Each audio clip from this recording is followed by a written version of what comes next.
Salut à vous, j'espère que vous allez bien, heureux de vous retrouver. Alors, vous avez été nombreux à me demander de faire une vidéo sur la procédure Parcoursup, que ce soit au niveau des commentaires, mais aussi sur mon compte Instagram.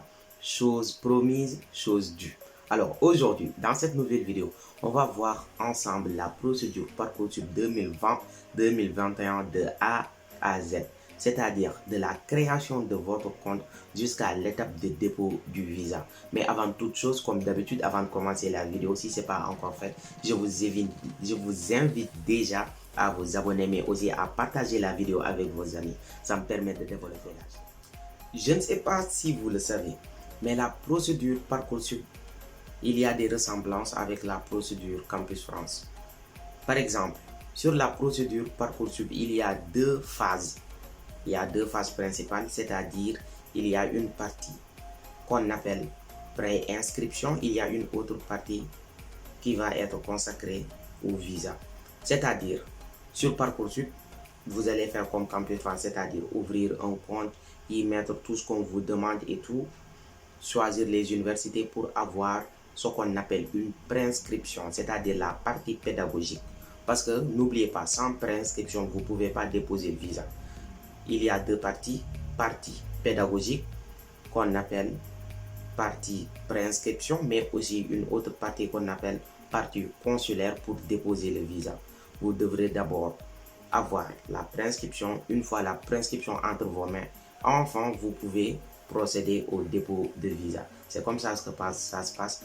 Procédure Parcoursup, procédure Campus France, c'est identique sur ce point. Comme il y a beaucoup de choses à dire, aujourd'hui, on va se concentrer principalement sur la partie pédagogique. Après, si j'ai du temps, on va voir aussi la partie pour dépôt de visa, mais on n'en est pas encore là. Donc, pour la partie pédagogique, c'est-à-dire préinscription, première chose à faire, il faut se rendre au niveau de Google. Une fois au niveau de Google, vous allez écrire parcoursup.fr. Parcoursup.fr. Si vous écrivez cela, vous allez entrer au niveau du site de Parcoursup. Mais attention, actuellement, vous ne pouvez pas encore ouvrir de compte ni choisir les universités parce que la plateforme va commencer les inscriptions à partir du 20 janvier. Pour le moment, vous pouvez aller faire des recherches sur les formations qui s'offrent à vous et tout. Mais pour le moment, vous ne pouvez pas encore ouvrir un compte. Et une fois sur le site de Parcoursup, premier aperçu, vous allez voir, on va vous demander connexion. Genre, vous mettez votre adresse ou bien nom d'utilisateur, mot de passe. Mais cette partie, elle est réservée aux gens qui ont déjà un compte. Vous n'avez pas de compte. Donc, si vous regardez juste en bas, il y a quelque part où on a écrit s'inscrire. C'est là que vous allez cliquer. Et une fois que vous allez cliquer là, il y a une autre page qui va s'ouvrir. Genre, on va vous demander INE, numéro INE. Mais quand on vous demande numéro INE, vous n'êtes pas, comme je le disais, vous n'êtes pas concerné par le numéro INE. Ça, c'est pour les gens qui sont déjà en France. Donc, il y a quelque part où vous pouvez cocher que je n'ai pas d'INE. Et si vous faites ça, vous allez encore voir, on va vous proposer genre d'écrire votre nom, date de naissance, tout cela. Mais je pense que pour les gens qui ont déjà fait la procédure Parcoursup, non, la procédure Campus France par vous-même, eh bien, voici un avantage, vous allez pouvoir faire la procédure Parcoursup sans problème parce que vous avez déjà l'habitude d'ouvrir un compte et tout. Et pour les gens qui ne savent pas, ils n'ont pas ouvert un compte Campus France, ne vous inquiétez pas. Après l'ouverture de la plateforme, je vais faire une vidéo détaillée pour vous expliquer étape par étape. Je vais prendre mon ordinateur, on va voir ensemble même où vous allez cliquer et tout. Donc comme je vous l'ai dit, je vais vous guider étape par étape. Une fois que vous avez fini de créer votre compte, vous avez tout rempli. Après cela, on va vous demander de choisir les universités. Même avant de choisir les universités, vous allez mettre vos bulletins au niveau du site. Mais ici, il y a une différence entre la procédure Parcoursup et la procédure Campus France. Pour la procédure Campus France, au niveau des bulletins, vous allez juste venir amener votre bulletin, vous allez l'insérer puis c'est terminé. Mais sur la procédure Parcoursup, c'est différent. Vous allez mettre matière par matière votre moyenne. C'est comme ça que ça se passe. Et si vous terminez de mettre, genre, français, vous allez mettre, vous avez 10 de moyenne, moyenne de la classe, c'est 11 de moyenne, comme ça, ainsi de suite, jusqu'à mettre toutes les matières. C'est comme ça que vous allez procéder. Si vous avez fini cela, vous allez encore mettre vos bulletins et eux, ils vont vérifier, ils vont regarder est-ce que c'est conforme à la réalité. Vous allez mettre étape par étape, matière par matière, vos notes. Une fois cela fait, vous allez encore prendre vos bulletins pour les insérer. Et pour cela, c'est les bulletins de seconde, de première, de terminale. Maintenant, après avoir effectué cela, vous allez procéder à ce qu'on appelle choix des universités. Alors, il faut savoir que sur la procédure Parcoursup, étant des étrangers, vous avez juste deux choix à faire. C'est-à-dire les BTS. Je pense que vous savez c'est quoi les BTS, formation de 2 ans, professionnalisant. Après les 2 ans, vous pouvez travailler. Il y a aussi ce qu'on appelle CPGE, les classes préparatoires aux grandes écoles. Ces classes préparatoires-là, genre vous voulez aller dans une école de commerce ou bien vous voulez aller dans une école d'ingénieur, vous n'allez pas y aller directement parce que le niveau requis est très haut. Donc d'habitude, les gens ils vont au niveau des CPGE pour se former, pour hausser leur niveau, puis ils vont passer ces concours. C'est à ça que servent les CPGE. Donc si vous êtes étranger, vous avez juste deux choix, BTS ou bien CPGE. N'oubliez pas, vous ne pouvez pas choisir les licences. Vous pouvez juste choisir les BTS et les CPGE. Alors, comme je vous le disais, vous avez droit à deux choix, c'est-à-dire les BTS et les CPGE.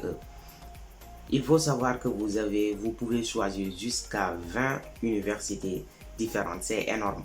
Quand on sait que sur Campus France, vous n'avez droit qu'à 7 si vous êtes en L2, L3, M1, M2 et juste à 3 si vous êtes en L1.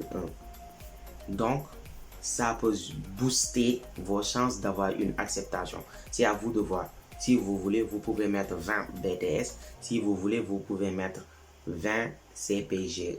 Mais quand même, je tiens à vous le dire, les BTS, c'est pas facile pour les intégrer. Il y a peu de places libres. C'est comme les DUT sur Campus France. Donc, ce que je vous conseille, c'est de faire un mixage entre BTS et CPGE pour avoir plus de chances d'être accepté. Et ce que je trouve bien sur Parcoursup, par exemple, si vous choisissez une formation, on va vous mettre l'année dernière, il y a combien de gens qui ont postulé pour cette formation et aussi il y a combien de gens qui ont reçu des acceptations pour cette formation. Ils vont aussi mettre les pourcentages par rapport à votre série. Par exemple, si vous êtes en série S, en série générale, ils vont mettre série générale, tel pourcent, vous avez combien pourcent pour qu'ils vous prennent. On va vous dire par exemple série technique, vous avez combien pourcent qu'ils vous prennent. Donc cela peut beaucoup vous aider. C'est vraiment dommage que l'on ne trouve pas cela sur Campus France. Alors comme sur Campus France, vous allez trouver la lettre de motivation au niveau de la procédure Parcoursup. Mais cette fois-ci, la lettre de motivation, elle est moins importante que par rapport à votre procédure Campus France. Néanmoins, je ne vous demande pas de bâcler votre lettre de motivation. Vous savez pourquoi c'est moins important? Il y a beaucoup de choix d'universités. Donc, les universités, ils vont recevoir plein d'étudiants qui veulent venir pour y étudier. Donc, ils n'auront pas le temps de lire un à un vos lettres. Donc, et aussi, il y a beaucoup de gens, ils me demandent concernant l'entretien. C'est-à-dire, est-ce que si vous passez l'entretien sur Campus France, vous allez encore le passer sur Parcoursup? Ou bien, est-ce que si vous payez pour Campus France, vous allez encore payer pour Parcoursup? Ça ne se passe pas comme ça. Vous allez payer une seule fois, vous allez passer un seul entretien. C'est comme ça que ça se passe. Si vous avez déjà effectué un entretien sur Campus France, vous n'avez plus besoin de passer d'entretien sur Parcoursup. Si vous avez déjà payé pour la procédure Campus France, vous n'aurez plus à payer pour la procédure Parcoursup. Donc je trouve cela vraiment très bien. Vous, personnellement, vous n'avez rien à perdre. Au contraire, ça va juste augmenter vos chances. Déjà, vous n'allez pas passer d'entretien supplémentaire, vous n'allez pas payer d'argent supplémentaire et ça peut augmenter vos chances d'avoir une acceptation. Donc, si vous êtes en L1, voire au maximum L2, je vous conseille vivement de postuler pour la procédure Parcoursup. Ça peut augmenter vos chances d'avoir une acceptation. Alors, en général, sur Campus France, vous avez soit acceptation, soit refus. Mais sur Parcoursup, c'est un peu différent. Certes, il y a des gens qui ont des acceptations, il y a des gens qui ont des refus, mais aussi il y a ce qu'on appelle la liste d'attente. C'est-à-dire que il y a une liste qu'ils vont faire. Première personne, deuxième personne, jusqu'à millième personne. Je ne sais même pas combien il y en a. Donc, comment ça va se faire? Vous pouvez être en liste d'attente. Et si vous êtes en liste d'attente, c'est-à-dire que vous attendez que les autres personnes qu'ils confirment s'ils vont aller au niveau de cette université ou bien s'ils ne vont pas aller. Donc, vous pouvez être en liste d'attente. Vous allez avoir plus tard, juste peut-être une semaine à 2 semaines, une acceptation. C'est comme ça que ça se passe. Majoritairement, si vous postulez sur Parcoursup, il y a beaucoup de formations où vous serez en liste d'attente. Et si vous êtes en liste d'attente, ça ne veut pas dire que vous n'avez pas eu d'acceptation ou bien vous avez eu un refus. C'est juste que on attend de voir la décision des autres. Et si les autres laissent des places, vous allez bénéficier de ces places. Donc, vous allez avoir une préinscription. Donc, je pense que ça aussi, c'est quelque chose de génial. Encore une fois, comme sur Campus France, sur Parcoursup, pour les étapes, il y a des dates. C'est-à-dire, on va dire genre, pour choix des universités, ça va du 20 à telle date. Pour recevoir les acceptations, ça va de telle date à telle date. Donc, il faudra faire vite. Déjà le 20, si on ouvre cela, il faudra vous inscrire, commencer à faire les démarches et tout. Et aussi la procédure Parcoursup. Si vous avez reçu une acceptation, vous avez quelques jours pour confirmer. Genre, si vous recevez une acceptation, vous dites attends, je vais attendre les autres universités pour voir s'ils m'acceptent. Vous tardez, ils vont prendre votre acceptation, ils vont mettre là-bas refus, ils vont le donner aux autres. Donc là-bas, c'est du tic au tac. C'est pour cela il faudra se connecter chaque fois pour voir. Moi, quand je faisais la procédure, j'avais fait l'erreur là. J'avais reçu une acceptation en BTS informatique, mais j'ai tardé à valider cela. Ils m'ont annulé cela pour le donner à quelqu'un d'autre. Donc, c'est comme ça que ça se passe. Là-bas, c'est du tic au tac. Il faut se connecter régulièrement pour voir l'avancement de votre dossier. Si vous avez une acceptation, ça vous plaît, vous confirmez. Ça ne vous plaît pas, vous dites que vous n'allez pas aller là-bas. On va donner votre place à une autre personne. Parce que plus vous allez prendre votre temps, plus les autres n'auront pas d'acceptation. Il faut que vous puissiez libérer de la place pour que les autres reçoivent des acceptations. C'est comme ça que ça se passe sur Parcoursup. Donc, si vous avez aussi obtenu une acceptation sur Parcoursup, comment ça va se passer? On va prendre votre acceptation, on va l'importer au niveau de votre compte Campus France.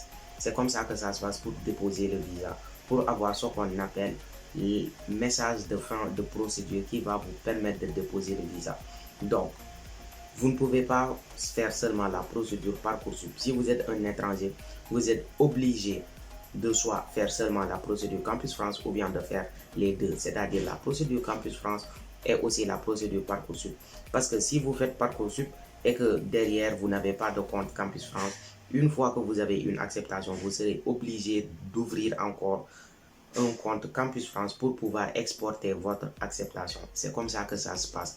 Donc je pense qu'on a vu ensemble tout ce qu'il y a à voir du côté pédagogique pour avoir une acceptation. Maintenant, la prochaine fois, on va maintenant se concentrer sur tout ce qu'il y a à savoir côté visa. S'il y a des questions, n'hésitez pas à les poser. Et aussi, calendrier Parcoursup, je pense que je vais le publier au niveau de mon Instagram. Donc, si ce n'est pas encore fait, je vous invite aussi à vous abonner. Chaque fois, je mets des photos, mais aussi je donne des conseils. Je réponds à vos questions, c'est comme ça. Allez, au revoir.